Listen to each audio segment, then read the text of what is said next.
Madame Marie-Josée Bountsana, qui est la présidente du cartel de femmes.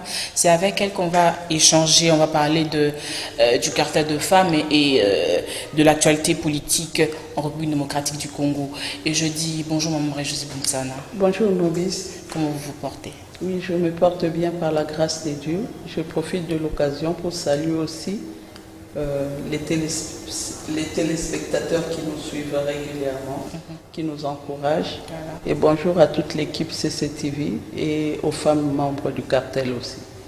Si vous parlez du cartel, comment se porte le cartel? Le cartel se porte très bien parce que les réunions se tiennent normalement. Voilà. Dernièrement, on avait une réunion. On a eu aussi à déposer nos dons pour les sinistrés de Goma.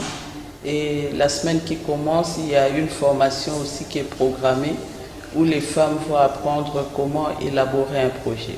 Ok.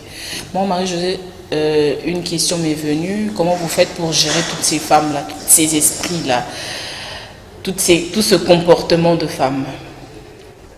Oui, mais quand on est leader, un leader, doit avoir une certaine capacité de gérer les hommes. Nous nous comportons comme une mère parce que chaque famille, quand il y a beaucoup d'enfants, il y a beaucoup de problèmes également, mais nous les gérons comme une mère et c'est comme ça que nous gérons le cartel des femmes. Vraiment, Dieu nous donne la grâce de nous comporter comme une maman au milieu de ses enfants. C'est pour cela que nous tenons. Il y a de cela plus de 5 ans qu'on est ensemble, donc il n'y a jamais eu de problème, il n'y a jamais eu de querelle entre nous. Dieu nous fait grâce de demeurer ensemble. D'ailleurs, notre mot d'ordre est qu'ensemble nous pouvons. Donc les femmes sont conscientes de leurs responsabilités et surtout que à chaque fois je dis que les femmes n'ont pas droit aux erreurs parce que nous qui portons vie, qui donnons la vie, et nous sommes porteuses des valeurs, donc nous devons aussi partout où nous sommes incarner ces valeurs pour que les hommes nous respectent et nous fassent confiance. Sinon le cartel évolue très bien, il y a l'entente entre les membres, il n'y a vraiment pas de problème. Nous mettons de côté des choses qui nous divisent parce que nous venons de plusieurs partis politiques et il y a plusieurs tendances, mais nous transcendons nos divergences et nous privilégions plus les choses qui nous unissent, c'est le combat de la femme, accéder au poste de commandement. C'est ça notre souci, le reste là ne nous concerne pas. Parlons de l'actualité. Aujourd'hui, Marie-Josée Bountsana, comment vous trouvez la gestion de notre ville-province de Kinshasa? Ben, la gestion est calamiteuse. C'est vraiment, on ne sent pas réellement qu'on a eu une autorité dans la ville-province de Kinshasa. Parce que tout ce qui s'est fait, ça s'est fait d'une manière amateurisme. Donc c'est vraiment triste pour la ville de Kinshasa. Parce que je donne un exemple. On a dit qu'on allait reconstruire le grand marché et il y avait des milliers de familles qui aujourd'hui ne savent que faire maintenant pour nouer les 2 bouts du mois. Et le marché jusque-là n'est pas encore construit. On se demande, mais qu'est-ce qui se passe? Il n'y a pas un programme, il n'y a pas un projet. Et du coup, comme ça, du jour au lendemain, on dort, on se réveille, on prend des décisions impopulaires pour nuire à la population. Moi, je crois que nos députés aussi doivent faire un effort de pouvoir recadrer les choses, sinon la ville va très mal et la gestion est calamiteuse. S'il faut parler des députés aujourd'hui, les députés disent que la ville-province de Kinshasa est mal gérée. Quels sont vos avis? Mais les députés n'ont pas droit à le dire, eux ils doivent agir, parce que c'est eux qui ont la possibilité de démettre le gouverneur quand le gouverneur ne travaille pas comme il se doit et quand ce que le gouverneur fait ne rencontre pas l'attente de la population. Donc c'est aux députés qui doivent bien faire leur travail, jouer leur rôle pour lequel la population les a fait confiance, les a envoyés au Parlement. Donc ils n'ont pas à parler, ils doivent agir. Parce qu'eux, ils peuvent interpeller le gouverneur et le démettre aussi, parce que ce que le gouverneur est en train de faire, c'est vraiment triste pour la grande ville province de Kinshasa, mais c'est aux députés, c'est de leur responsabilité, parce que après le peuple leur demandera des comptes. Le peuple ne va pas demander de compte au gouverneur parce que la population ne voit pas le gouverneur, mais la population se retrouve dans ces députés, ces élus, parce que c'est la population qui a élu ces personnes qui doivent le représenter, la représenter dans l'hémicycle. Mais si ces personnes ne font pas leur travail, elles ne sont là que pour leurs intérêts personnels. Mais c'est vraiment dommage pour la ville de Kinshasa, mais nous attendons les élections et je crois que la population est mûre maintenant pour pouvoir sanctionner ceux-là qui n'ont pas fait leur travail tel que la population les a demandé de faire. Étant politique, vous trouvez que cette réaction est inopportune? Non, la réaction des députés, on ne peut pas dire que c'est inopportun, mais les députés n'ont pas à se plaindre. Les députés, moi je crois, leur rôle est de prendre aussi des décisions, des mesures, d'interpeller les personnes qui gèrent mal. C'est ça le travail même du député.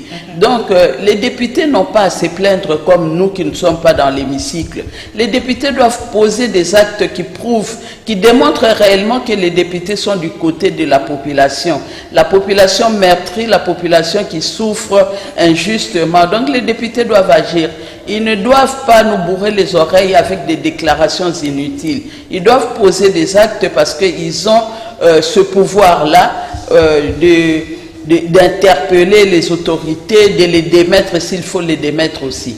Donc eux n'ont pas à se plaindre, à parler dans le vide. Ils doivent poser des actes. C'est à partir de ce qu'ils auront posé comme acte que la population pourra les juger. Sinon, ben, parler, c'est rien, sans poser des actes, se plaindre, ce n'est pas le travail du député.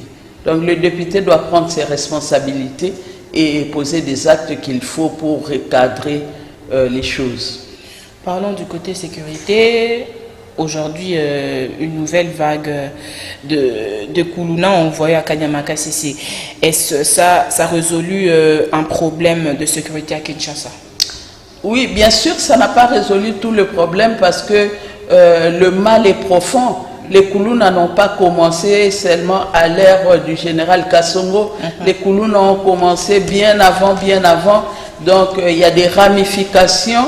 Mais moi, je crois que ce qu'on est en train de faire, c'est bien parce qu'il faut rééduquer les gens. Les Kuluna sont nos enfants, sont nos frères, il faut les rééduquer. Avant, il y avait un centre de rééducation à Louzoum, où aujourd'hui, je ne sais pas ce qui est devenu ce centre. Mais si on les envoie à Kanyamakasisi, c'est une très bonne chose. Cela permettra à ce qu'ils apprennent un travail qui pourra les rendre utiles à l'avenir au lieu de tuer, de bousculer les gens, de voler tout ce qui ne leur appartient pas. Moi, je crois que c'est une bonne chose. Mais cela n'a pas... on ne dit pas que tous les Kuluna sont partis. Il y a d'autres encore qui sont là.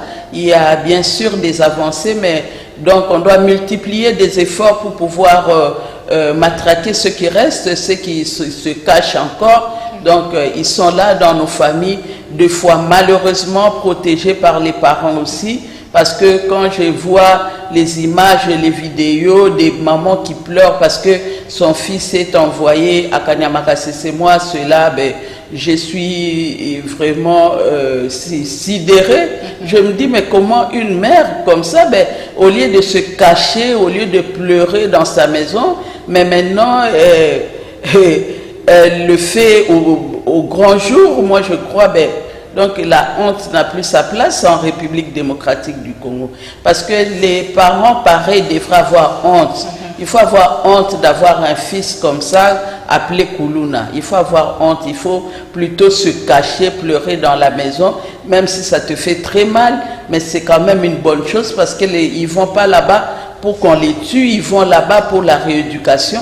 Au contraire, il faut vraiment féliciter l'État qui est en train de faire son travail.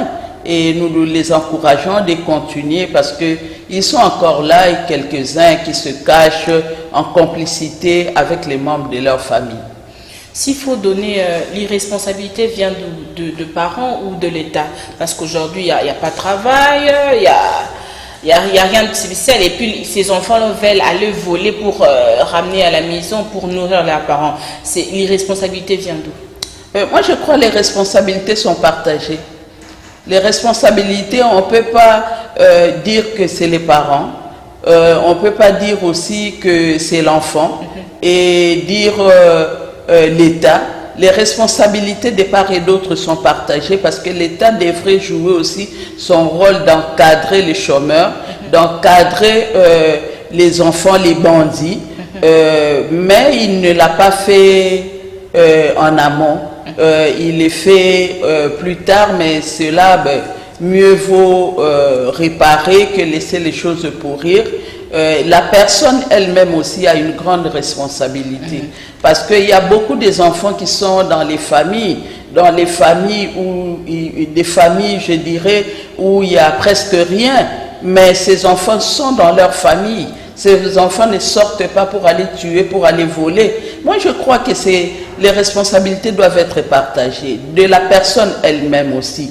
Comment elle se sent en posant de tels actes qui ne l'honorent pas? Comment elle se sent?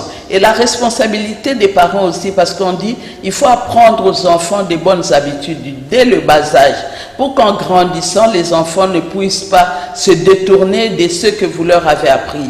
Donc, c'est là aussi, il y a des responsabilités des parents qui n'ont pas bien éduqué aussi des enfants, qui n'ont pas donné de l'amour, parce que des enfants qui grandissent sans amour, il y a des enfants qui sont avec les parents, la maman, le papa, mais ce sont des enfants qui n'ont jamais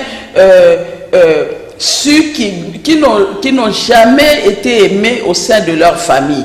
Donc des enfants qui grandissent avec ce genre de comportement, après, ils deviennent très méchants. Donc c'est le devoir des parents d'aimer les enfants dès le bas âge, dès qu'ils sont dans les seins maternels, les aimer. Et quand ils naissent aussi, les enfants doivent savoir qu'ils sont aimés dans le milieu auquel ils vont évoluer. Il faut que des personnes qui ont été aimées, c'est difficile de nuire à d'autres personnes aussi. Parce que ces personnes, on ne communique que ce qu'on a. Donc ces personnes aussi vont communiquer l'amour autour d'eux, ils auront pitié des autres. Il leur sera difficile de poser des actes pour nuire à d'autres personnes. Parce que dès le bas âge, on leur a appris comment aimer et on les a aimés et ce sont des personnes qui ont l'amour aussi en eux. Donc il leur sera difficile. Mais aussi la personne elle-même aussi, parce qu'on voit il y a beaucoup des églises dans notre pays et presque tout le monde est croyant.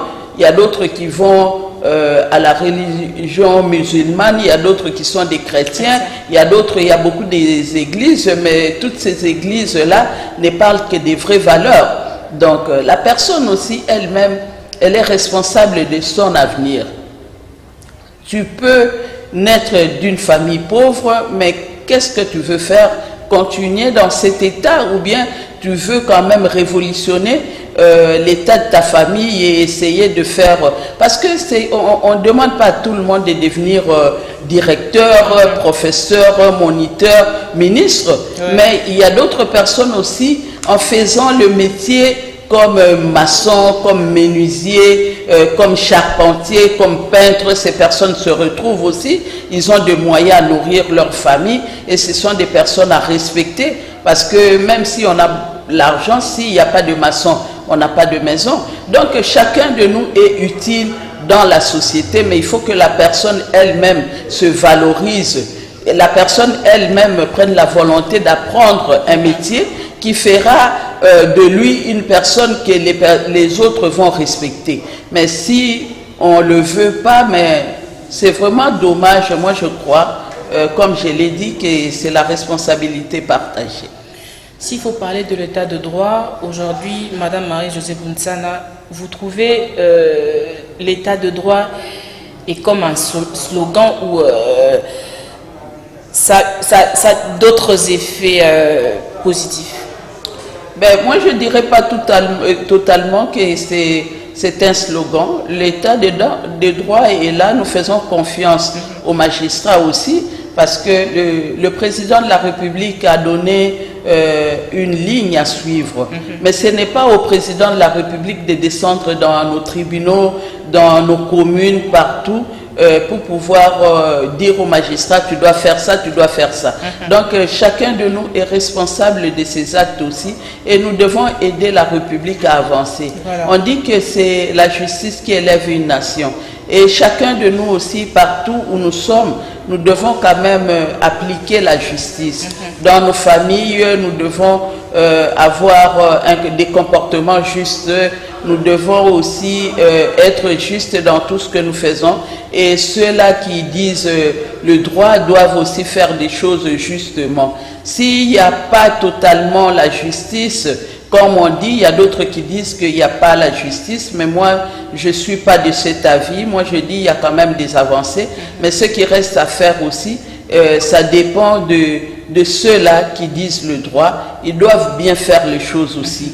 Et ceux-là aussi, les procureurs qui cherchent des infractions, eux aussi, parce qu'ils doivent être à l'écoute aussi de la population. Il y a aussi la clameur publique, mais des fois, ils font sourd oreille.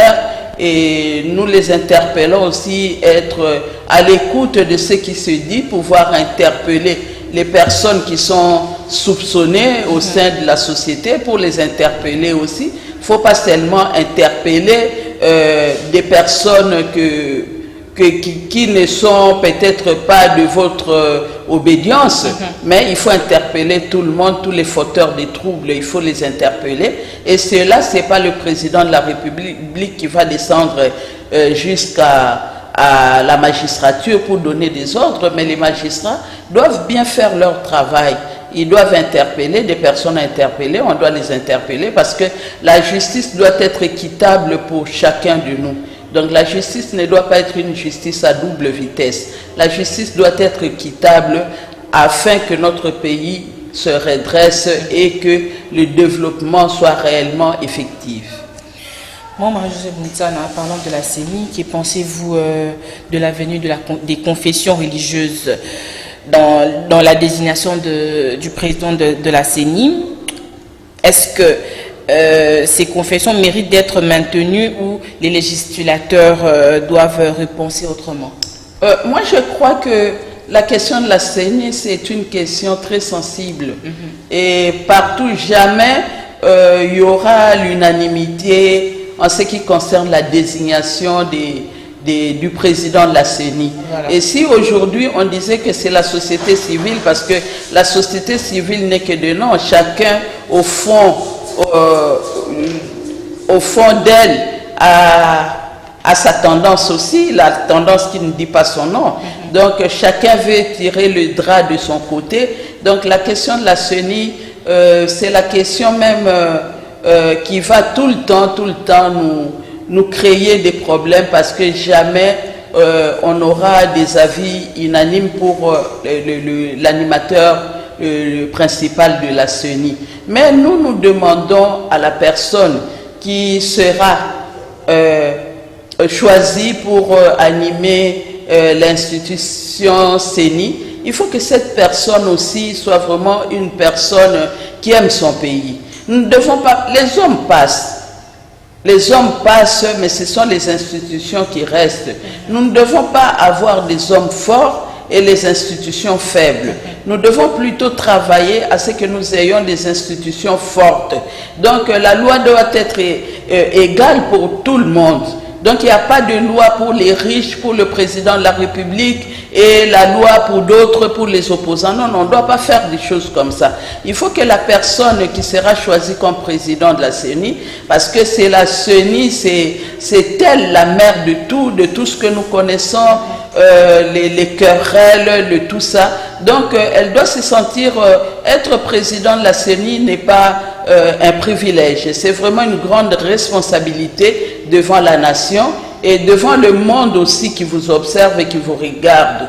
Donc la personne doit d'abord être une personne humble, une personne qui sera à l'écoute de tous, une personne qui fera à ce que la CENI, cette fois-ci la CENI, travaille différemment et que la CENI prouve sa neutralité et pour que nous ayons des élections crédibles, des élections apaisées, des élections inclusives aussi. Parce que ce qu'on nous a démontré la CENI passée, là, c'était vraiment déplorable, pitoyable.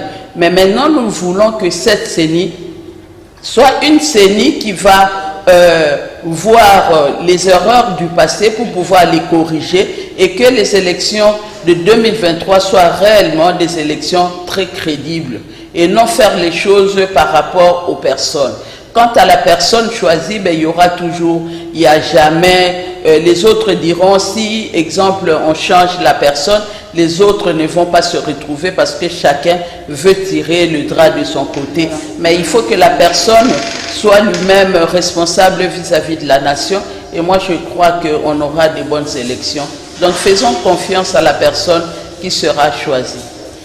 Parlons de l'état de siège. Pensez-vous que l'état de siège fait ses preuves à l'est du pays? Ben oui, moi je crois, oui. Je crois qu'ils sont en train de travailler. C'est pour cela d'ailleurs qu'ils sont là. S'il y a prolongation, c'est parce que on vient de loin aussi. On vient de loin, c'est pas facile. Il y a beaucoup de groupes d'armées, donc en un mois, c'est pas facile de tout éradiquer. Donc on va progressivement.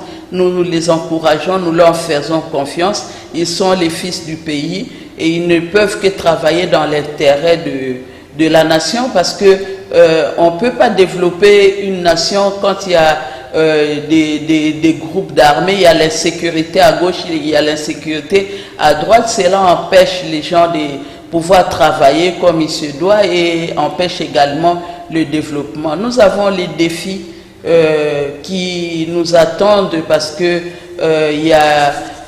il y a les défis d'ici 2030 du développement durable. Donc chaque pays aura à présenter son rapport, mais qu'est-ce que nous allons présenter s'il y a toujours des foyers de tension, il y a des viols, il y a des vols, il y a des tueries. Donc en encourageant nos forces armées et encourageons-le, prions également pour eux, faisons-leur confiance et nous espérons que cela est possible avec la volonté du président de la République, mais aussi des gouverneurs envoyés dans ces provinces-là, et avec l'appui également de la population. Et je crois que tout ira bien pour l'intérêt de la République. Parlons de violence qui se fait du côté de Tanganyika, il y a des femmes qui sont violées. Vos encouragements à ces femmes-là qui sont blessées, Marie-Josée Bonsana.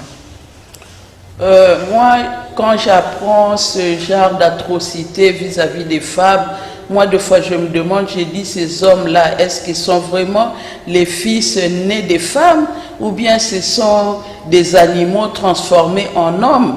Parce qu'un homme, je trouve qu'un homme doit respecter quand même une femme, parce que si tu es sorti des seins d'une femme et tu as ta mère, tu as tes sœurs, tu as même ton épouse à qui tu dois beaucoup de respect et aller violer les mamans d'autrui, les filles d'autrui. Moi, je trouve ça, c'est vraiment insensé. Est-ce qu'on ne peut pas, nos députés au Parlement, au lieu de nous proposer des lois sur la dot, il fallait quand même proposer une loi pour brimer ces malfaiteurs-là. Et s'il faut qu'on y revienne à la peine capitale, exécuter ces personnes, moi je suis d'avis parce que c'est quand même atroce, violer, manquer du respect aux femmes, aux filles. C'est vraiment très déplorable. C'est quelle culture? Or, nos arrière-parents ne le faisaient pas. Mais pourquoi nous devons imiter ce qui se fait ailleurs? Donc, la culture congolaise, c'est une culture qui incarne des valeurs et qui respecte les aînés, qui respecte même les petits et surtout les femmes dans notre culture. On respecte la maman. Mais maintenant, ce qu'on a imprimé dans les esprits, je ne sais pas si ce sont des civils ou bien ce sont des hommes en armes qui font ce genre de choses. Donc, ce sont des personnes qu'on doit vraiment éradiquer dans notre société. Ce sont des personnes qu'on ne peut plus citer et qui doivent vraiment être sanctionnées, subir vraiment la force de la loi. Et s'il faut vraiment être sévère avec eux, parce que c'est pas normal. Et des personnes, ces femmes-là, je les encourage. Nous prions pour elles, nous les soutenons, nous sommes de cœur avec elles. Et c'est vraiment dommage ce qui leur arrive, mais nous prions vraiment que Dieu, si les hommes ont failli à la justice, mais il y a la justice de Dieu qui est là, que Dieu vraiment nous fasse justice et que ce genre de personnes soit, même s'ils se cachent, qu'ils soient un jour exposés et qu'ils puissent subir la force de la loi. Parlons un mot sur la baisse de prix du billet d'avion. Ben oui, mais c'est une bonne chose parce que on le déplorait. Il y a des billets qui coûtaient, pour aller à l'intérieur, c'était 2 fois plus cher qu'aller à l'extérieur. Donc c'était anormal. Donc s'il y a baisse de prix, nous encourageons, mais que pourvu que cela reste, soit définitif, parce que après nous connaissons comment ces choses, on commence bien, mais après, ben, il n'y a pas le suivi et il y a d'autres qui vont commencer à reprendre des mauvaises habitudes, faire telles que leurs intérêts les demandent de faire.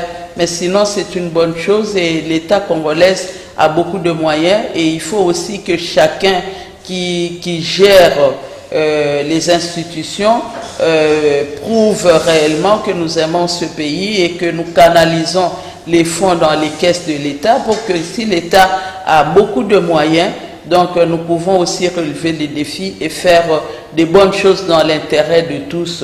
Donc il y aura un partage équitable de nos ressources et chacun de nous va se retrouver. Mais j'encourage cette mesure et j'ai dit bravo à notre ministre qui a pris cette décision.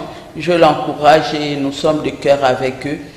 Mais il faut être, ce n'est pas parce que au début on voit que oui ça marche, mais on doit continuer, le suivi doit être permanent pour suivre est-ce que ça continue, est-ce qu'ils ont arrêté, est-ce qu'ils ont repris, est-ce qu'ils ont ajouté d'autres taxes, tout ça. Mais sinon c'est une bonne chose que les Congolais ne peuvent qu'applaudir. Moi, Marie-Josée Buntsana, est-ce que la RDC a-t-il le moyen de maintenir ce cap-là, de baisser le prix des avions de voyage, voilà. Mais ce ne sont pas des moyens qui manquent en République démocratique du Congo. C'est question de volonté.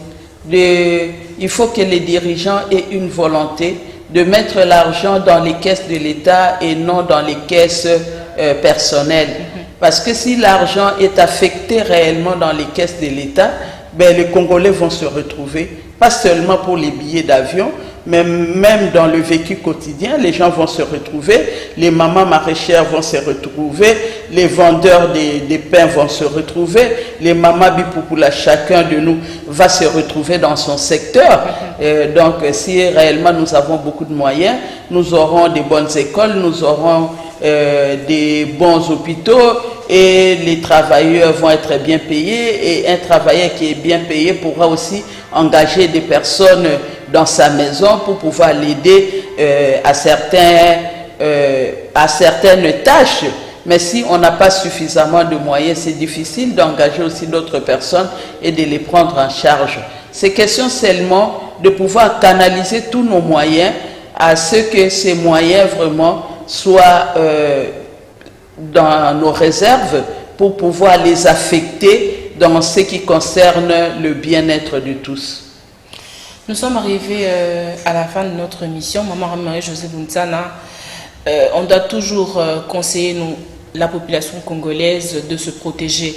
Un mot pour ce geste barrière et interpeller la population congolaise que le coronavirus existe. Oui, le coronavirus existe, donc continuons vraiment à respecter les gestes barrières, à nous protéger. Peut-être vous allez me dire que je suis sans masque. Oui, je suis sans masque, mais nous avons respecté la distanciation. Nous sommes à plus d'1 mètre avec mon interlocutrice. Donc, nous devons vraiment respecter nos gestes barrières et également nous laver à chaque fois les mains. Avec du savon, beaucoup de savon. Si on n'a pas l'alcool avec nous, mais il y a de l'eau partout où nous sommes, il y a de l'eau. Nous devons à chaque fois quand nous touchons quelque chose, nous laver les mains, respectons la distanciation et également nous protéger, c'est protéger les autres également parce que la maladie est là, il y a toujours dans nos hôpitaux les malades, il y a aussi des morts, donc nous devons nous protéger et le seul moyen d'éradiquer la COVID-19, c'est de se protéger seulement, respectant les gestes barrières. Cela fera à ce que nous puissions gagner la COVID-19. Votre mot de la fin pour ce numéro? Oui, merci de m'avoir associé à cette émission. Je salue les femmes membres du cartel des femmes, politique leader active. Je salue également toutes les femmes leaders de la République démocratique du Congo. Tenons bon et prouvons que réellement nous sommes éducatrices et que nous sommes des mères porteuses des vies, porteuses des valeurs. Donc partout où nous sommes, à chaque fois qu'on nous confie des responsabilités, faisons les choses autrement pour prouver que oui, le changement est possible avec la femme ainsi que le développement de la République démocratique du Congo. Mais cela aussi n'empêche pas à ce que j'encourage nos jeunes garçons, nos jeunes aussi à pouvoir bien travailler parce que à ne pas seulement croiser les mains, attendre à ce qu'on puisse créer de l'emploi. Nous-mêmes aussi, nous pouvons créer l'emploi où nous sommes, nous pouvons créer nos emplois pour subvenir également à nos besoins et valoriser ce que nous faisons. On dit qu'il n'y a pas de sot métier, seulement il y a de sottes personnes. Donc nous devons vraiment valoriser ce que nous faisons pour que les autres également nous respectent. Donc créons de l'emploi et cela permettra à ce que la République se développe également. Nous sommes arrivés à la fin de cette émission. Merci à l'équipe technique, merci à Moro Njambe, merci à Bruno Ndinga. Moi et vous, nous nous retrouvons la semaine prochaine pour le nouveau numéro de votre émission Femmes aux multiples facettes. Merci beaucoup. Merci.